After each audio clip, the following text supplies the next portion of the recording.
बिस्मिल्लाहिर्रहमानिर्रहीम। अस्सलाम वालेकुम स्टूडेंट्स। आज हम ज्योमेट्रिकल ऑफिस का लेक्चर नंबर 3 शुरू करेंगे। लास्ट टाइम हमने इसके जो पहले पढ़ा था उसमें जो इंपॉर्टेंट टर्म्स थी वो हमने डिस्कस की थी। सबसे पहले कोर था, centre of curvature, radius of curvature, principal axis, principal focus, ये सारी चीज़ें हमने कल डिस्कस की थी।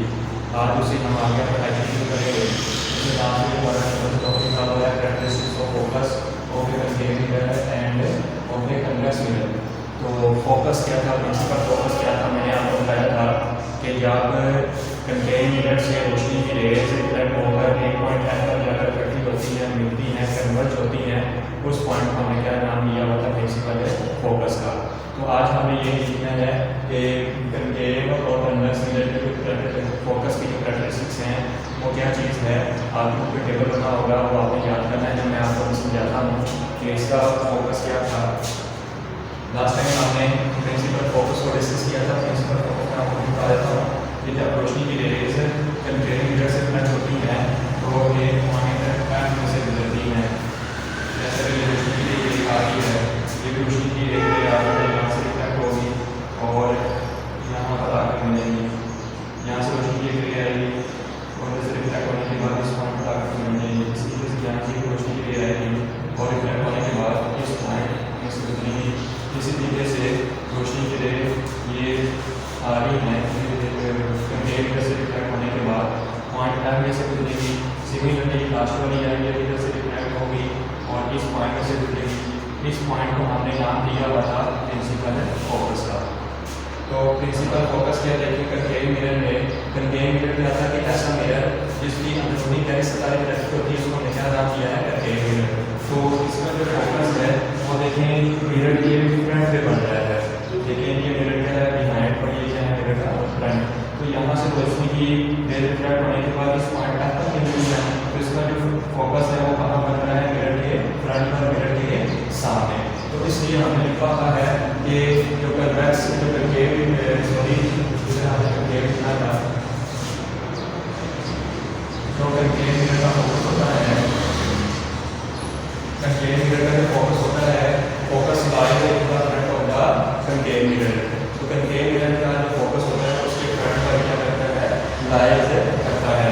जबकि अब आप कन्वेक्स मिरर को देखते हैं, यहाँ से रोशनी की रे आ रही है और इधर से मिरर के सारे फ्रंट होंगी। यहाँ पर अगर हम इसको बॉडी मिरर की साइड पर कर दें, पॉलिश कर दें, तो रेस क्या होंगी, यहाँ से रिफ्लेक्ट होंगी। रिफ्लेक्ट होने के बाद इस चुम्बक में चली जाएगी। ये जो रे आ रही है ये रिफ्लेक्ट होगी, ये इस चुम्बक में जाएगी। इस तरीके से ये जो रे आ रही है रिफ्लेक्ट होकर इस चुम्बक में आ जाएगी। इसी तरीके से ये जो रे है रिफ्लेक्ट होगी इस चुम्बक में। सिमिलरली ये जो रे है इधर और ये जो रे है इधर रिफ्लेक्ट होगी। देखिए ये जो मिरर है रोशनी को क्या कर रहा है, मिला रहा है, डाइवर्ज कर रहा है। तो इसलिए हम कन्वेक्स मिरर को डाइवर्जिंग मिरर भी कहते हैं। तो देखिए इसका फोकस यहाँ पर नहीं बन रहा, फ्रंट पे नहीं बन रहा इसके। तो अगर हम इसको सपोज करें तो इसको हम पीछे थोड़ी सी इसको हम पीछे की तरफ ड्रा कर देंगे कि ये रेज ऐसे थी, दैट स्पॉट के पीछे को हम इसको ऐसे उठाते हैं और फिर ये रेज हम इसको उठाते हैं। इसी तरीके से ये रेज हम इसके साथ उठाएंगे, यहाँ पर आगे क्या करेंगे, मिलेंगे। तो इसका जो फोकस बनेगा जो कि वाला पॉइंट बनेगा कि रोशनी की रेज जो है उसका जो फोकस होता है, यहाँ पर रोशनी की रे मीट करती है। अगर हम इसको पीछे की तरफ इसको ऐसे ड्रॉ करें, स्पोर्ट्स करने के लिए हम पीछे की तरफ इसको लेके जाते हैं, ये पीछे की तरफ ड्रॉ करें, तो ये जो रेज हैं ये जो मिरर के बिहाइंड है यहाँ पर आकर मिल रही है। तो जहाँ पर रेज आपस में मिलती हैं डिवाइड करके इस नाम को हम क्या देते हैं, प्रिंसिपल है फोकस। तो इसका फोकस देखते हैं कन्वेक्स मिरर का जो फोकस है वो फ्रंट की नहीं है बल्कि बिहाइंड द मिरर है। तो आपका ये वाला सेकंड वाला पॉइंट है, सेकंड कन्वेक्स मिरर का focus lies behind the mirror. इसका जो मिरर कन्वेक्स मिरर का जो फोकस होता है वो मिरर के बिहाइंड पर होता है, बिहाइंड पर लाइज करता है। जबकि कंकेव का जो फोकस होता है वो फ्रंट पर लाइज करता है। अगर यहाँ पर जिस पॉइंट पर ये अगर मिलती हैं, जहाँ दो लाइनें आपस में दूसरे को मिलती हैं, वहाँ पर क्या बनता है, इमेज बनता है। तो इसका इमेज क्या बनेगा, इसका इमेज जो होगा फोकस इज म्यूचुअल होगा, इसका सॉरी फोकस इज रियल होगा, असल होगा। और और इमेज भी इस लिहाज से हम कहेंगे रियल है, असली है। मतलब जैसा कि हम अगर शीशे के सामने खड़े हैं तो हमें अपना ही इमेज आता है, तो हम क्या कहते हैं कि ये रियल इमेज है हमारा। उसी भी लर्निंग इस तरीके से इसका यूज क्या होगा कि वैसा ही होगा, लेकिन क्या होगा इन्वर्ट होगा, थोड़ा सा उल्टा होगा। तो लेकिन इसमें क्या होगा, इसमें जो इमेज होगा वो विजुअल बनेगा और इमेज भी विजुअल होगा, उसका फोकस क्या होगा विजुअल होगा, क्योंकि ये बिहाइंड द मिरर है, इसका फोकस बन रहा है, इसलिए इससे जो इमेज हासिल होगा वो क्या होगा विजुअल होगा। तो यहाँ तक हमने क्या सीखा कि कैरेक्टरिस्टिक ऑफ फोकस क्या है कि जो कंकेव मिरर का फोकस है वो फ्रंट में होता है मिरर में, जबकि कन्वेक्स का जो फोकस है वो बिहाइंड द मिरर होता है। और जो कंकेव मिरर से इमेज बनती है वो रियल होती है, जो कन्वेक्स मिरर से इमेज बनती है वो क्या होती है विजुअल होती है। ये दो पॉइंट आपके टेबल पर आपके पेज नंबर 39 तक बने हुए हैं, तो आपने वहाँ से याद कर लेने हैं। तो अगला जो हमारा टॉपिक है वो है reflection of light by spherical mirror. हमने प्लेन मिरर से रिफ्लेक्शन ऑफ लाइट को डिस्कस किया था, लेकिन आज हम इसको डिस्कस करेंगे स्फेरिकल मिरर से। तो स्फेरिकल मिरर्स में भी सेम वही लाज से जो हमने रिफ्लेक्शन के लाज कवर किए थे, इसमें भी वही लाज होंगे। इसलिए मैंने एक मिरर ले लिया है, कन्वेक्स मिरर ले लिया है। कन्वेक्स मिरर ये रोशनी रे आ रही है इधर से, इसके साथ टकराएगी, इंसिडेंट जो रे आकर टकराती है उसको क्या कहते हैं इंसिडेंट रे, और वो जो नॉर्मल के साथ एंगल बनाती है उसको इंसिडेंट एंगल कहते हैं। और रे जो रिफ्लेक्ट होती है उसको रिफ्लेक्टेड रे कहते हैं, और ये नॉर्मल के साथ एंगल बनाती है उसको क्या कहते हैं रिफ्लेक्टेड एंगल। तो ये देखिएगा इंसिडेंट रे, रिफ्लेक्टेड रे और पॉइंट ऑफ इंसिडेंट यहाँ पर ये तीनों मिलती हैं, एक ही प्लेन पर वाक़िया हैं। अगर यहाँ पर अगर प्लेन से ड्रॉ कर लूँ इसको प्लेन, तो ये एक ही प्लेन पर क्या है वाक़िया हैं। ये इसका हमारा सेकंड वाला लॉ था, और पहले का लॉ क्या था कि angle of incident angle of reflection की क्या होना चाहिए बराबर होना चाहिए। तो यहाँ भी angle of incident angle of reflection की क्या होंगे बराबर होंगे, एंगल ऑफ रिफ्लेक्टेड और एंगल ऑफ इंसिडेंट आपस में क्या होंगे बराबर होंगे। सेम इसी तरीके से अगर हम कन्वेक्स मिरर को ले लें, तो कन्वेक्स मिरर कंकेव मिरर को ले लें, तो ये रोशनी की रे आ रही है और यहाँ से इसके साथ टकराएगी, इस रे को हम क्या कहते हैं इंसिडेंट रे, और ये रिफ्लेक्ट होने के बाद इधर रिफ्लेक्ट होगी, तो इस रे को हम क्या कहेंगे रिफ्लेक्टेड रे। यहाँ पर जो किसी एंगल नॉर्मल के साथ बनाएगी वो एंगल ऑफ इंसिडेंट होगा, ये जो नॉर्मल के साथ एंगल बनाएगी वो होगा एंगल ऑफ रिफ्लेक्टेड। और ये क्या हमारा नॉर्मल, देखिए ये तीनों एक ही प्लेन पर वाक़िया हैं, और angle of incident angle of reflected क्या है बराबर है, angle of reflected and angle of incident क्या है बराबर है। तो यहाँ पर भी क्या है हमारे रिफ्लेक्शन की जो कवानीन हैं वो अप्लाई हो रहे हैं। इस तरीके से हमने प्लेन मिरर में डिस्कस किया था, वैसे ही हमने स्फेरिकल मिरर में जो रोशनी की रेस है वो किस तरीके से रिफ्लेक्ट होती है वो मैंने आपको बता दिया है। आगे आपकी बुक पर छोटी सी एक एक्टिविटी है,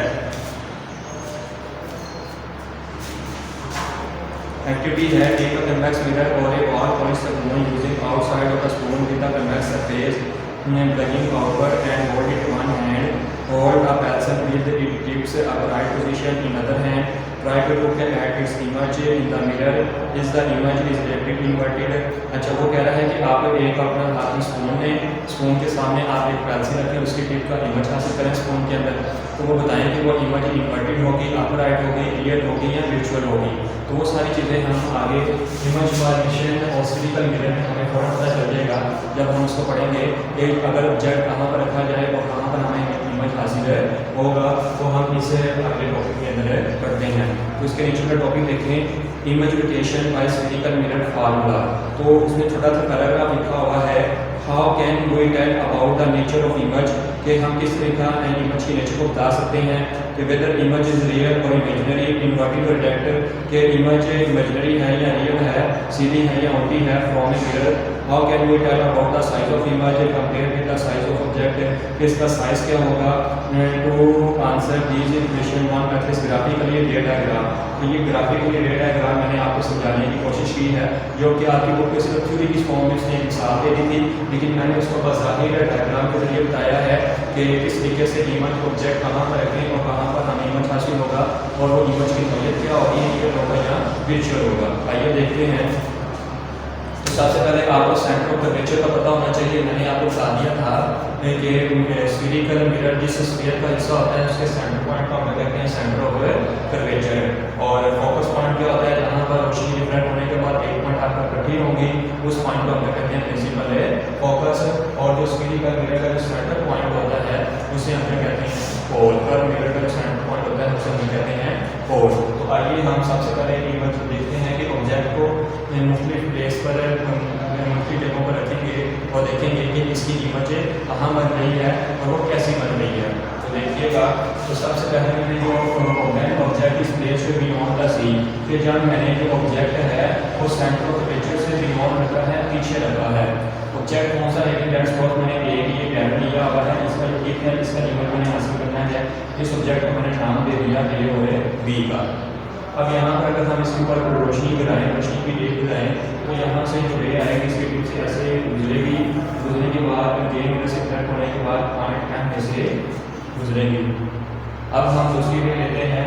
दूसरी रे जो है वो प्रिंसिपल फोकस से गुजरेगी, प्रिंसिपल फोकस से गुजरने के बाद पॉइंट एम पर मिलेगी। तो इमेज तब ही बनता है जब दो रेज आपस में क्या करती हैं, मिलती हैं। जिस पॉइंट पर आपस में दो रेज मिलेंगी उस पॉइंट पर हमें इमेज हासिल होगा।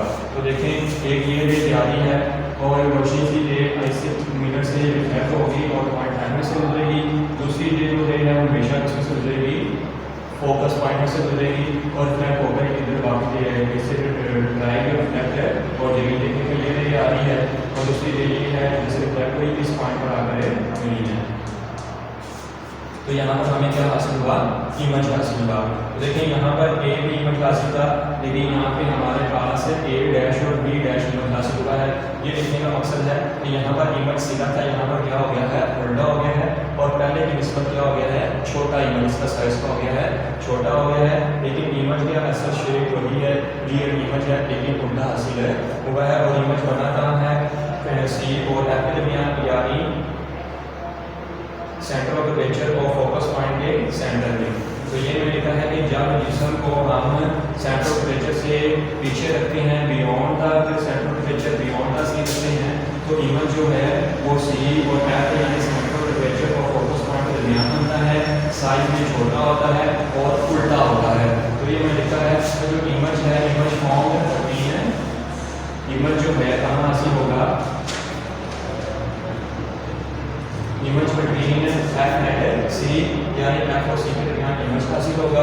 दूसरा क्या है, रियल एंड इन्वर्टेड। एक क्या होगा, हकीकी होगा और क्या होगा, उल्टा होगा। इन्वर्टेड मतलब उल्टा होगा और समाधि के साइज में क्या होगा, छोटा होगा। देखिए यहाँ पर पढ़ा था, तो यहाँ पर हमें याद कर लेना है कि जब जिस्म को मिरर से बियॉन्ड रखा जाता है, सेंटर ऑफ द पिक्चर से बियॉन्ड रखा जाता है, सी से पीछे रखा जाता है, तो जो इमेज है वो सेंटर ऑफ द पिक्चर को प्रिंसिपल फोकस पॉइंट को निर्माण करता है और साइज में छोटा होता है, रियल होता है और उल्टा होता है।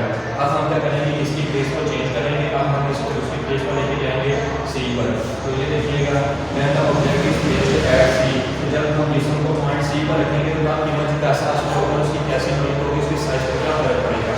तो ये लिखा हुआ है, जब मैं जिस्म को सी पर रखा, पहले बी पर था, पहले इस पॉइंट पर था, अब इस पर दिया है सी पर। ये बी ऑब्जेक्ट ए भी किस पर दिया है, पॉइंट सी पर। ये रोशनी की रे आई करके ए से रिफ्लेक्ट होगी, प्रिंसिपल फोकस टाइम से गुजरेगी, दूसरी में प्रिंसिपल फोकस से होगी, रिफ्लेक्ट होगी और इस पॉइंट पर आकर मिलेंगी। देखिए यहाँ पर आकर कोई माइंड की है, यहाँ पर उसको काटा, उसने यहाँ पर मिली है, तो यहाँ पर हमारे पास इमेज हासिल होगा। अब देखिए, जब हमने सी पॉइंट पर एक ऑब्जेक्ट को रखा तो इमेज भी हमारे पास कहाँ हासिल हुआ, सेंटर पर पिक्चर पे सी में। और देखिए साइज भी क्या है, सेम है और ये क्या है, उल्टा है, इन्वर्टेड है और क्या है, रियल है। तो जब हम जिस्म को पॉइंट सी पर रखते हैं तो इमेज भी हमारा सी पॉइंट पर हासिल होता है और बस उल्टा होता है और असल में वो रियल होता है। तो यहाँ पर ये लिखा है, इमेज फॉर्म एट सी। जब जिस्म को हम सेंटर ऑफ पिक्चर के ऊपर रखते हैं तो इमेज भी हमारा सेंटर ऑफ पिक्चर के ऊपर ही बनता है, साइज भी इसका सेम होता है और इन्वर्टेड होता है, उल्टा होता है। तो पहले में क्या था कि इमेज को जब बियॉन्ड का सी रखेंगे तो इमेज को जब सी से बियॉन्ड पीछे रखेंगे तो इमेज इनके दरमियान बनेगा, जब इसको सी के ऊपर रखेंगे तो इमेज भी सी के ऊपर बनेगा और सेम साइज होगा। तो अब तीसरा जो हमने डिस्कस किया है, when the object is placed between C and F, when the object is placed between C and F, कि जब जिस्म सी और एफ के दरमियान रखा जाए।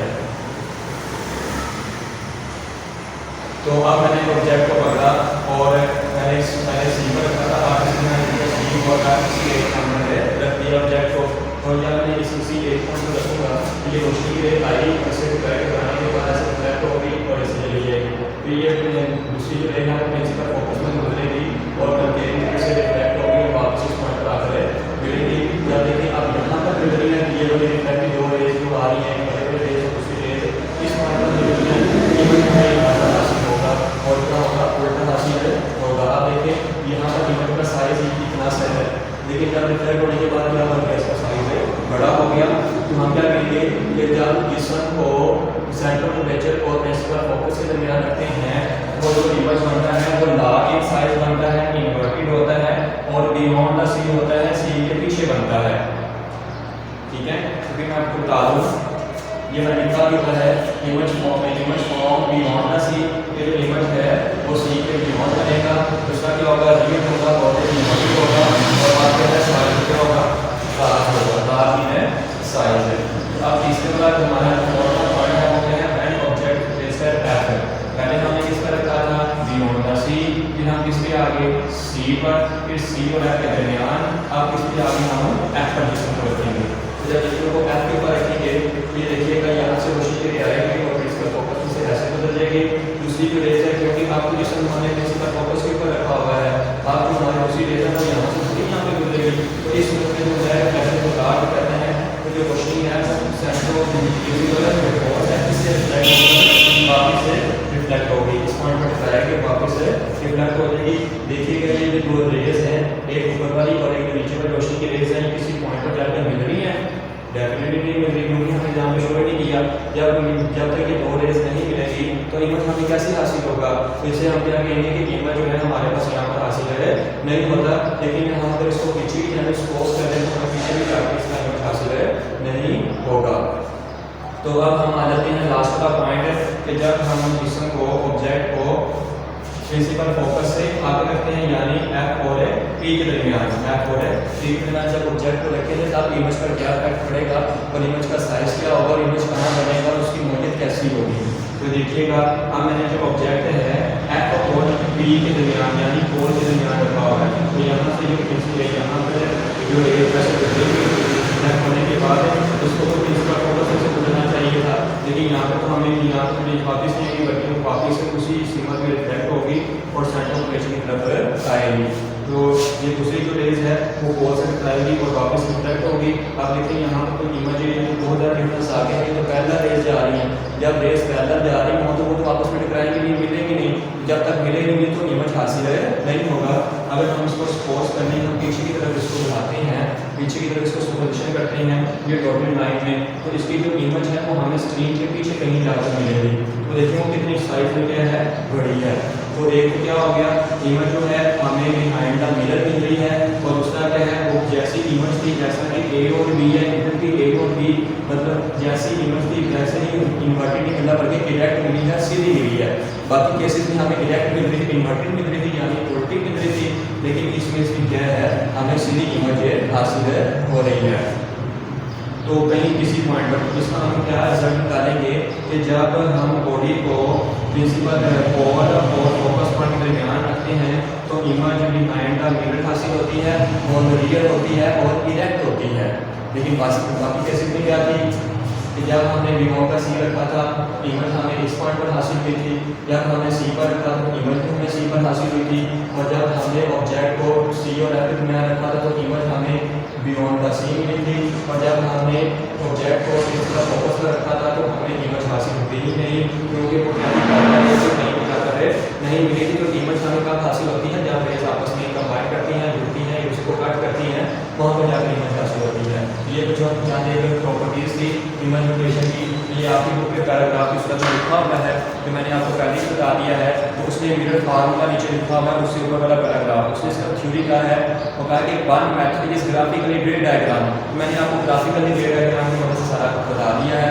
आपकी बुक में जस्ट थ्योरी लिखी है, अगर आप इस तरीके को लेकर चलेंगे तो आपको इजी लगेगा बजाय कि आप थ्योरी की तरफ आगे। तो आपकी बुक में ये गिवन नहीं है कि मैंने अपनी तरफ से आपको प्रैक्टिकल के तौर पर और रे डायग्राम की मदद से समझाया है। कोशिश करें कि ये आपको याद करने पैराग्राफ आपको याद हो जाएगा। ओके जी, अल्लाह।